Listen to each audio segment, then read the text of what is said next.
गांव के बाहरी छोर पर एक पुरानी हवेली स्थित थी। कोई भी गांव वाला उस हवेली के आसपास जाने की हिम्मत भी नहीं करता था। बरसों से लोगों के बीच इस हवेली को लेकर चर्चा थी कि इस हवेली के अंदर आत्माओं का वास है।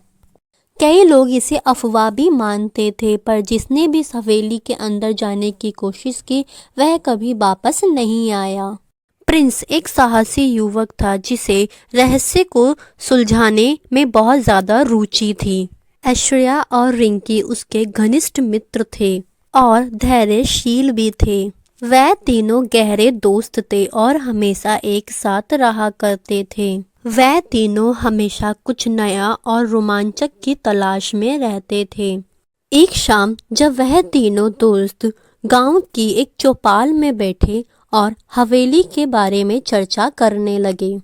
वह तीनों दोस्त आपस में उस हवेली के बारे में बातें कर ही रहे होते हैं कि तभी गांव का एक हरिया उन लोगों की बातें सुनने लगता है। उन तीनों दोस्त की बात सुनकर हरिया उन लोगों से बोलता है, अगर तुम लोगों को अपनी जान प्यारी है तो गलती से भी उस हवेली की तरफ मत जाना, क्योंकि जो भी उस हवेली में गया है वह कभी वापस लौटकर नहीं आया है। इतना कहकर हरिया वहां से चला जाता है, परंतु प्रिंस को हरिया की बातों पर यकीन नहीं होता और वह अपने दोनों मित्रों को वहां ले जाने के लिए तैयार कर लेता है। और अगले ही दिन वह तीनों दोस्त हवेली की ओर निकल जाते हैं। वह तीनों दोस्त थोड़ी ही देर में हवेली के पास पहुंच जाते हैं। वह तीनों दोस्त अब हवेली के अंदर जाते हैं।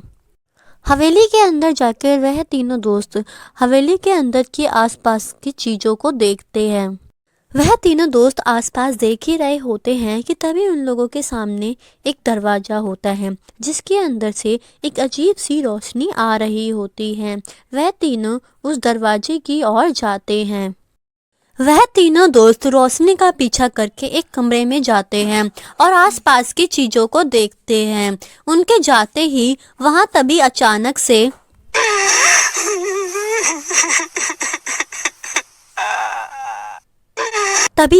से किसी की रोने की आवाज आने लगी। रोने की आवाज सुनकर प्रिंस बोलता है, कौन है इस कमरे में? कौन रो रहा है?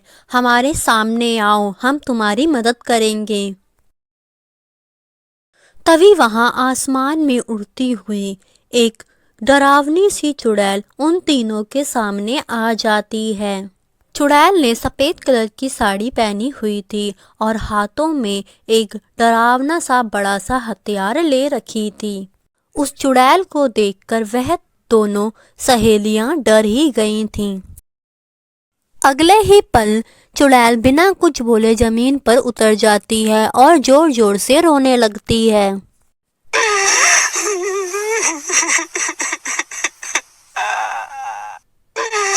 चुड़ैल को यूं रोता देख प्रिंस चुड़ैल से बोलता है, अरे तुम्हें क्या हुआ? तुम क्यों रो रही हो? तुम चुप हो जाओ और हमें बताओ तुम्हें क्या हुआ है। हम तुम्हारी मदद करना चाहते हैं। हम इस हवेली में तुम्हारी मदद करने के लिए आए हैं। प्रिंस की बात सुनकर चुड़ैल प्रिंस को अपनी कहानी सुनाती है। मैं बहुत समय पहले इस महल की रानी होया करती थी, परंतु मेरे ही पति ने मुझे धोखे से मार दिया और हमेशा हमेशा के लिए इस कमरे में कैद कर दिया और तब से मैं इस कमरे में कैद हूँ। चुड़ैल की दुख भरी कहानी सुनकर निधि को बहुत बुरा लगता है और वह चुड़ैल से बोलती है कि हम तुम्हारी मदद करेंगे, बताओ हम तुम्हारी कैसे मदद कर सकते हैं। अगर आप तीनों को मेरी मदद करनी है तो कृपया करके आप मेरे लिए शुद्ध गंगा जल ले आएं, जिसे पीकर मैं पहले की तरह हो जाऊंगी और इस चुड़ैल के रूप से मुक्त भी हो जाऊंगी और मेरी आत्मा को भी शांति मिल जाएगी और मैं हमेशा हमेशा के लिए इस हवेली को भी छोड़ दूंगी। वह तीनों फौरन जाते हैं और कहीं से गंगा जल की व्यवस्था करते हैं और एक सीसी में चुड़ैल के लिए गंगा जल ले आते हैं और निधि चुड़ैल को कहती है, ये लो गंगा जल और तुम इसको पी लो। और इस चुड़ैल के रूप से मुक्त हो जाओ। चुड़ैल निधि से गंगा जल की बोतल ले लेती है और आराम से चेयर पर बैठकर सारा गंगा जल पी जाती है।